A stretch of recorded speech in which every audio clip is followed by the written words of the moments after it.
Jat movie में जो सन्नी पाजी का कैरेक्टर दिखाया है ब्रिगेडियर बलदेव प्रताप सिंह वो कोई और नहीं बल्कि 2002 में आई माँ तुझे सलाम मूवी के कैरेक्टर मेजर प्रताप सिंह हैं। और माँ तुझे सलाम की जब कास्ट देखोगे तो उसमें सन्नी पाजी का नाम दिखेगा मेजर प्रताप सिंह, जो कि सेम नाम हमें जाट मूवी में भी देखने को मिला था। और जाट मूवी की जो टाइमलाइन है वो काफी आगे की टाइमलाइन है माँ तुझे सलाम मूवी की स्टोरी लाइन से। तो माँ तुझे सलाम में सन्नी पाजी मेजर थे और जाट मूवी में ब्रिगेडियर दिखाए, क्योंकि टाइम के साथ साथ रैंक भी तो बढ़ी होगी। जाट मूवी में हमें इंडिया वर्सेस पाकिस्तान के वॉर्स के बारे में भी दिखाया गया था, जिस वजह से कई लोग सन्नी पाजी के कैरेक्टर को बॉर्डर मूवी से जोड़ रहे थे, जो कि गलत है, क्योंकि बॉर्डर मूवी में सन्नी पाजी मेजर कुलदीप सिंह बने थे। वैसे क्या तुम्हें पता है जाट मूवी के अंदर सन्नी पाजी की पुरानी मूवीज का भी रेफरेंस दिया गया है। जैसे सन्नी पाजी की जब पहली फाइट होती है इडली खाते वक्त, तब वो बोलते हैं ये 2.5 किलो के हाथ की ताकत पूरा नॉर्थ देख चुका है, अब साउथ देखेगा। तो ये रेफरेंस था 1993 में आई मूवी दामनी का, जिसमें उन्होंने पहली बार ये डायलॉग दिया था। और जब ये 2.5 किलो का हाथ किसी पर पड़ता है ना तो आदमी उठता नहीं उठ जाता है। और उस टाइम ये डायलॉग काफी फेमस भी हुआ था। अगला रेफरेंस था उस सीन में जब सन्नी पाजी राम सुब्बा रेड्डी को मार रहे होते हैं, तो राम सुब्बा रेड्डी कहता है हाथ है कि हथौड़ा, ये हाथ है कि हथौड़ा। तो इधर दामनी मूवी के साथ घातक मूवी का रेफरेंस दिया गया है, क्योंकि अगर तुम्हें याद हो तो घातक मूवी में सन्नी पाजी ने कातिया से कहा था ये मजदूर का हाथ है कातिया, लोहा पिघलाकर उसका आकार बदल देता है। फिर सन्नी पाजी राणा तुंगा के घर में एंट्री मारते हैं ट्रक से, वो रेफरेंस दिया गया है गदर मूवी का, क्योंकि उसमें सन्नी पाजी बने थे ट्रक ड्राइवर तारा सिंह। और इसी फ्रेम में साइड में ये लाइन फोरशैडो कर रहा है सन्नी पाजी एक शेर है और उन्होंने शेर की तरह ही एंट्री मारी है राणा तुंगा के घर में। और शेर का फुल रेफरेंस फिर हमें घर के अंदर वाली फाइट में देखने को मिला भी था। और फाइनली राणा तुंगा भी बोल देता है उस आदमखोर शेर को। ऐसे ही एंडिंग वाले सीन में सन्नी पाजी जब पुलिस वालों को उनकी गलतियां सुना रहे होते हैं, तब वो बोलते हैं बंद करो ये पुलिस स्टेशन, उतार दो अपनी वर्दी। तो ये डायलॉग एक्चुअली में रेफरेंस था 1990 में आई फिल्म घायल का, जिसका एक डायलॉग बहुत ही ज्यादा फेमस हुआ था, उतार कर फेंक दो ये वर्दी और पहन लो बलवंत राय का पट्टा अपने गले में। अब मूवी के अंदर हमें सन्नी पाजी एक ही कपड़े में दिखाए गए हैं, जो कि सही भी है, क्योंकि मूवी की स्टोरी लाइन 10 घंटे की है, जिसका कंफर्मेशन हमें इस सीन में मिलता भी है। 15 साल मेहनत कर ये साम्राज्य बनाया, तूने 10 घंटे में खत्म कर दिया। अब काफी लोग कह रहे थे जो मूवी का मेन सॉन्ग है जाट, उसकी कंपोजिशन कॉपी की गई है सिद्धू मूसेवाला के बम्बिया बोले सॉन्ग से। अब भाई कॉपी तो नहीं, लेकिन इन दोनों सॉन्ग्स का कंपोजिशन बिल्कुल सेम लगता है, क्योंकि बम्बिया बोले सॉन्ग को गाया और कंपोज किया था अमृत मान ने, और जाट सॉन्ग को भी अमृत मान ने ही गाया है। लेकिन मुझे जाट सॉन्ग का जो बीजीएम है वो इंस्पायर्ड लगता है थलापति विजय की मास्टर मूवी से।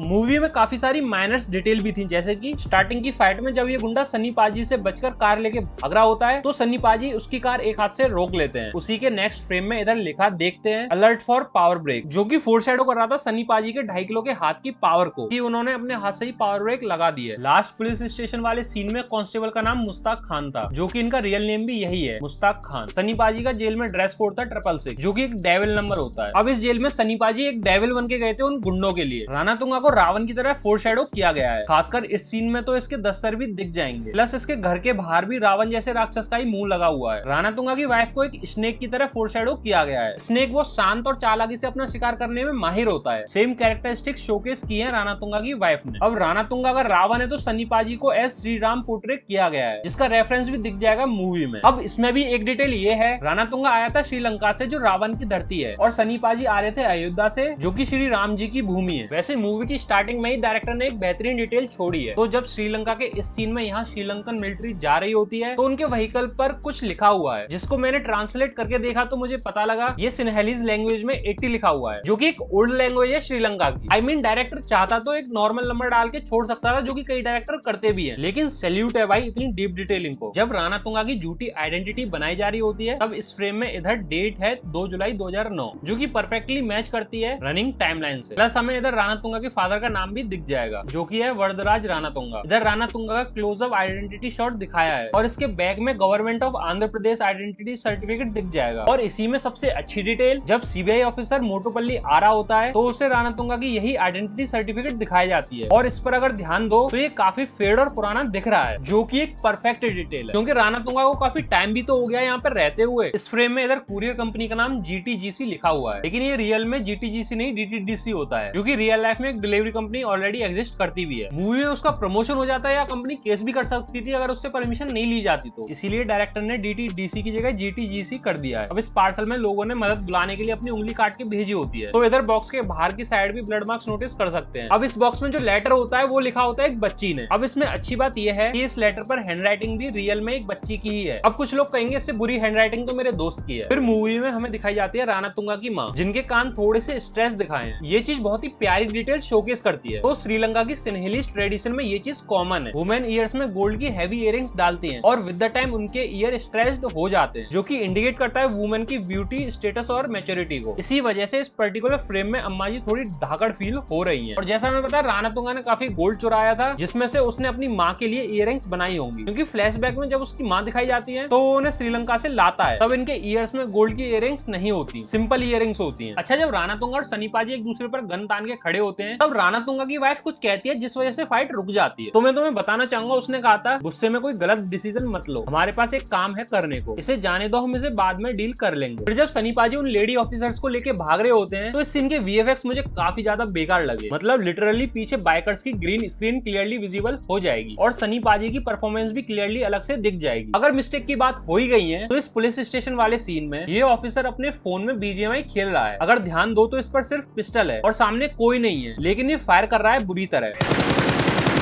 प्लस पिस्टल में से M416 की आवाज भी आ रही है। अब मूवी में एक और मिस्टेक थी, मूवी की टाइमलाइन हमें पास्ट में दिखाई गई है, जिस वजह से हमें पुराने नोट्स भी देखने को मिले थे लास्ट वाले फाइट सीन में। लेकिन इस पुलिस ऑफिसर के हाथ में आईफोन है जिसमें डायनामिक आइलैंड भी दिख रहा है। मतलब या तो ये आईफोन 14 Pro Max है या उससे ऊपर वाला मॉडल है। और आईफोन 14 Pro Max आया था 2022 में और ये पुराने नोट बंद हो गए थे 2016 के डिमोनेटाइजेशन। अगर हम मिस्टेक से बाहर आए तो इसके बाद मुझे जो कंटिन्यूटी डिटेल है बहुत ही प्यारी लगी। तो इस सीन में जब लेडी ऑफिसर के खून निकल रहा होता है तो इसमें से कुछ खून सनी पाजी के हाथ पर लग जाता है, जिसके काफी बाद भी जब सनी पाजी पुलिस स्टेशन में आते हैं तो उनके हाथ पर लगा वही खून नोटिस हो जाएगा। ऐसे ही जब सोमुलू सनी पाजी के हेड पर गन से काफी बार अटैक करता है तो आगे चल के मूवी में वो मार्क नोटिस हो जाएगा। फिर इधर पुलिस स्टेशन वाले सीन में सनी पाजी कहते हैं औरतों की इज्जत करना दीवार पर ही नहीं अपने दिल के अंदर भी लिखो। तो पुलिस स्टेशन में ही लगे इस बोर्ड पर लिखा भी हुआ है, जिस पर डायरेक्टर ने फोकस भी दिया था स्टार्टिंग में ही। और इसी सीन में सनी पाजी के पीछे सत्यमेव जयते का साइन लगा हुआ है, जो कि ये फोरशैडो कर रहा है कि सनी पाजी सच्चाई के साथ खड़े। फिर इस पुलिस स्टेशन वाले फाइट सीन में ही इधर इस गुंडे के पीछे कुछ प्लेइंग कार्ड्स दिखाई दे जाएंगे। तो इन कार्ड्स को हमने पहले ही इस सीन में देख लिया था जब सनी पाजी एंट्री मारते हैं पुलिस स्टेशन में। वैसे लास्ट में हमें पता लगता है रानातुंगा एक टेररिस्ट है और इस चीज को फोरशैडो करते हुए हमें स्टार्टिंग में ही इसके शरीर पर कई सारे कट और बुलेट मार्क्स दिखा दिए थे, जो रेफरेंस दे रहे थे इसने काफी सारी लड़ाइयां पहले लड़ी हैं और गोलियां भी खाई हैं। फिर लास्ट सीन में ये बच्ची कहती है अगर हमें फिर से कोई प्रॉब्लम हुई तो हम आपको बुला लेंगे, आओगे ना अंकल? तो सनी पाजी उसे हाँ कर देते हैं। हाँ बेटा।